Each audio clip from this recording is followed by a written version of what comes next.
लोकसभा में सांसद त्रिवेंद्र सिंह रावत द्वारा अवैध खनन को लेकर उठाए गए सवाल के बाद उत्तराखंड में सियासत गर्मा गई है। एक तरफ इस मुद्दे को लेकर विपक्ष लगातार सरकार को घेर रहा है, तो वहीं दूसरी तरफ अब बीजेपी विधायक किशोर उपाध्याय ने विपक्ष को अपने गिरेबान में झांकने की सलाह दे डाली है। देखिए रिपोर्ट। उत्तराखंड में बढ़ते अवैध खनन का मुद्दा बीजेपी सांसद त्रिवेंद्र सिंह रावत ने उठाया, जिसके बाद विपक्ष ने भी समर्थन दिया। लेकिन अब सत्ता पक्ष के ही विधायक कांग्रेस को अपनी गिरेबान में झांकने की सलाह दे रहे हैं। बीजेपी विधायक किशोर उपाध्याय ने हाल ही में खनन को लेकर विपक्ष पर सवाल खड़े किए। उन्होंने कहा कि आंकड़े इस बात को साबित करते हैं कि चालू वित्त वर्ष तक खनन राजस्व में 3 गुना से अधिक वृद्धि हुई। वहीं पारदर्शी नीति के कारण माफियाओं से 8 गुना वसूली होने से कांग्रेस दुखी है। 2017 में जब बीजेपी सरकार बनी, उस समय पूर्ववर्ती कांग्रेस सरकार खनन राजस्व के नाम पर मात्र 335.27 करोड़ रुपए छोड़ गई थी।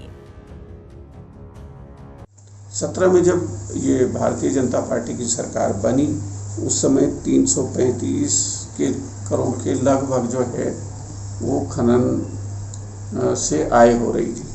और आज के दिन में लगभग इस वर्ष जो है लगभग हम लोग 1100 करोड़ रुपया खनन के माध्यम से जो है राज्य सरकार को उसका लाभ राज्य इस प्रदेश की जनता को होगा। विचार से इस तरह का वातावरण नहीं बनाना चाहिए और कोई भी जो आरोप लगाता है पहले उसको अपने गिरेबान में झांकना चाहिए।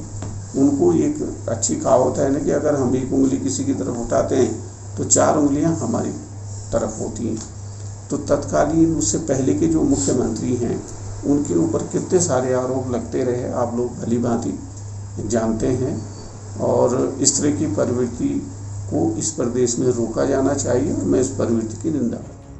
वहीं किशोर उपाध्याय के बयान को लेकर पूर्व मुख्यमंत्री हरीश रावत ने कहा कि कांग्रेस के कार्यकाल में कभी अवैध खनन नहीं हुआ।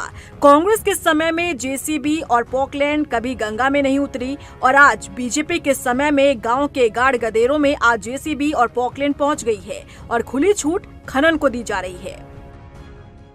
अवैध खनन तो कहीं हुआ नहीं।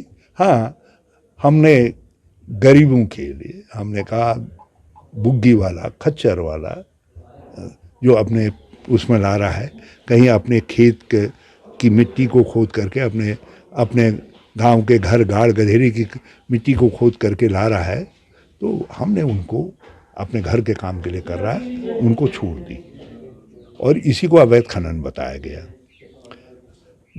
कोई बता दे कि हमारे समय में जेसीबी और पोकलैंड गंगा में उतरी है, दिखाए ना। और इनके समय में जेसीबी पोकलैंड जो है गांव के गाड़ गधेरों में भी चली गई, गाड़ गधेरों में भी चली गई। सांसद त्रिवेंद्र सिंह रावत द्वारा अवैध खनन को लेकर उठाया गया मुद्दा बेहद गंभीर है। हालांकि इस मुद्दे को लेकर जमकर राजनीति भी हो रही है, लेकिन देखना होगा कि सरकार इसे कितनी गंभीरता से लेती है। रफ्तार मीडिया के लिए देहरादून से सुशांत सिंह की रिपोर्ट।